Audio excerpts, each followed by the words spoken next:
Assalamualaikum warahmatullahi wabarakatuh. Jumpa lagi dengan saya di Abil Maiwa Channel. Jadi teman-teman, channel ini adalah merupakan channel pendidikan tempat kita berbagi tentang aplikasi pendidikan, Microsoft Office, serta tips dan triks komputer. Jadi pada video kali ini teman-teman ya, kembali lagi admin akan mencoba mengupdate ya informasi terbaru seputar perkembangan P3K guru di tahun 2024 ya.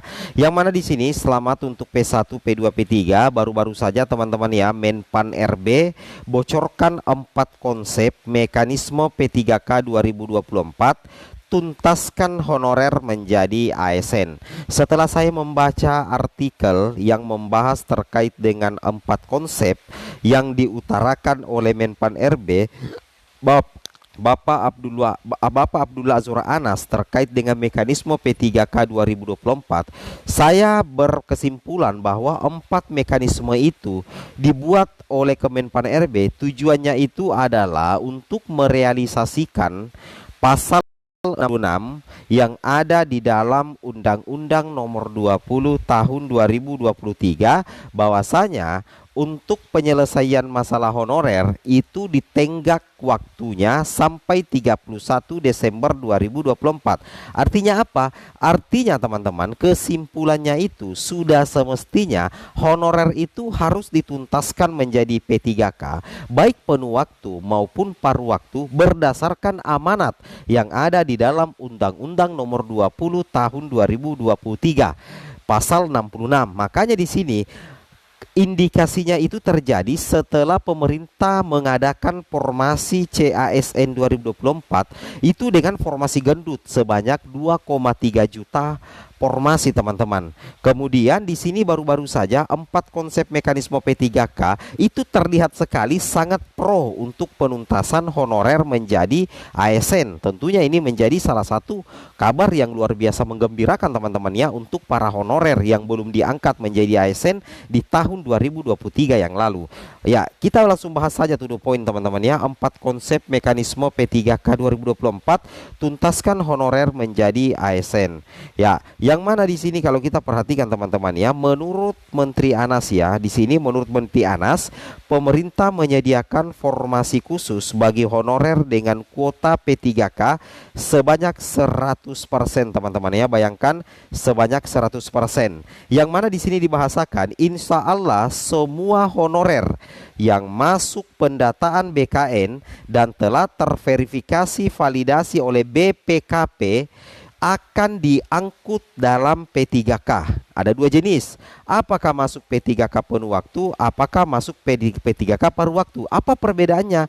Kalau teman-teman melamar P3K kemudian ada lowongan formasinya, maka teman-teman akan diangkat menjadi P3K penuh waktu. Kemudian berikutnya, apabila seorang honorer melamar P3K kemudian tidak ada lowongan formasinya, maka kemungkinan bisa diperuntukkan masuk di P3K paruh waktu. Ini diutarakan di awal teman-teman ya. Di sini kita bisa lihat yang mana Menpan RB baru-baru saja membocorkan atau membeberkan teman-teman ya, 4 konsep mekanisme seleksi P3K 2024 sebagai berikut. Yang pertama teman-teman ya, konsep yang pertama yang dibeberkan atau dibocorkan oleh Menpan RB terkait dengan mekanisme seleksi P3K 2024. Yang pertama, pemerintah memberikan formasi khusus bagi honorer untuk jalur P3K. Alhamdulillah ya. Jadi di sini ada semacam formasi khusus ya.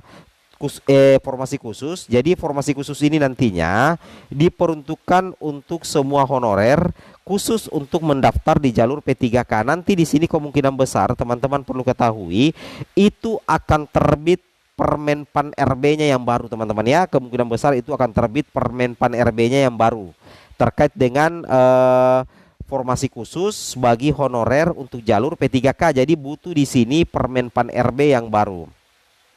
Nah, kemudian yang kedua di sini teman-teman perlu perhatikan, honorer yang melamar dan memenuhi lowongan formasi diangkat menjadi P3K penuh waktu. Nah, ini saya bilang tadi, Nah, P3K penuh waktu itu apabila honorer yang melamar dan memenuhi lowongan formasi, apabila melamar dan lulus ya, dan memang ada formasinya, itu nantinya akan diterima dan diangkat menjadi P3K penuh waktu.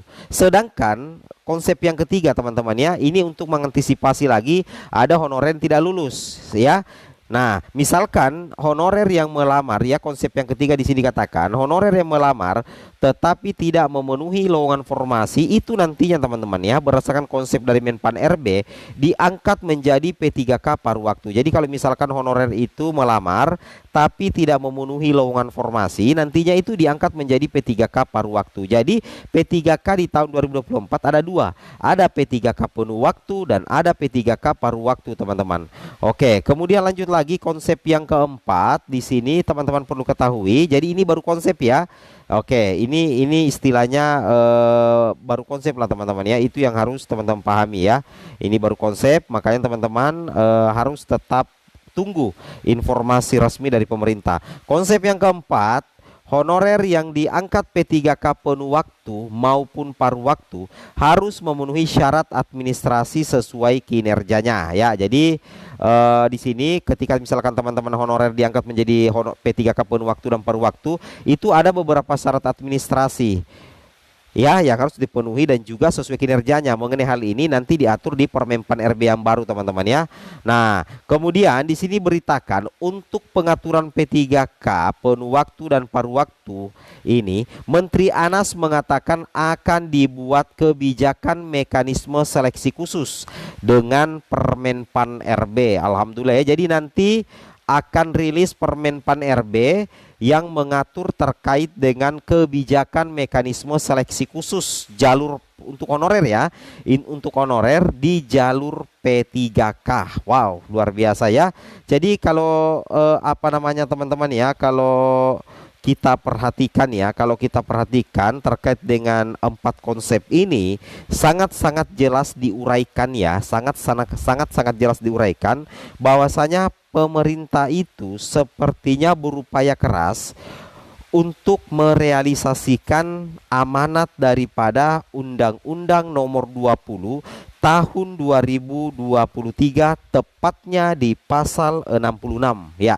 Memang kan diatur di situ ya, di pasal 66 pemerintah pusat dan daerah itu diberikan tenggat waktu sampai tanggal 31 Desember untuk penataan dan penyelesaian permasalahan honorer, dan itu memang sudah tertuang di pasal 66 Undang-Undang Nomor 20 Tahun 2023, sehingga sudah sangat resmi. Dan apabila misalkan pemerintah tidak melaksanakan itu, maka pemerintah dikatakan melanggar peraturan teman-teman ya. Makanya di sini pemerintah itu membuat sebuah terobosan dengan mengadakan formasi gendut sebanyak 2,3 juta formasi. 1,6 jutanya itu untuk di daerah teman-teman. Tujuannya apa?